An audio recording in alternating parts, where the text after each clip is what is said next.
नमस्कार शेतकरी बंधूंनो, तर आज आपण आंबा पिकातील काही प्रमुख किडीविषयी माहिती जाणून घेणार आहोत।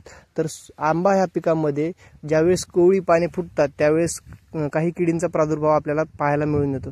त्यापैकी एक आंब्यावरील पाने कुरतडणारी एक भुंगा असतो।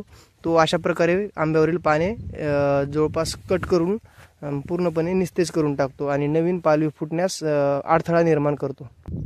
आणि यामधलीच एक दुसरी कीड आहे जी की शेंडा पोखरणारी अळी।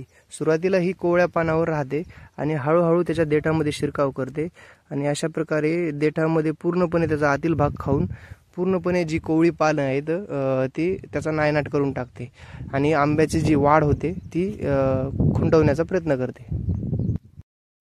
तर यावरील जैविक उपाय म्हणून आपण दशपर्णी अर्क किंवा निंबोळी अर्कचा वापर करू शकतो।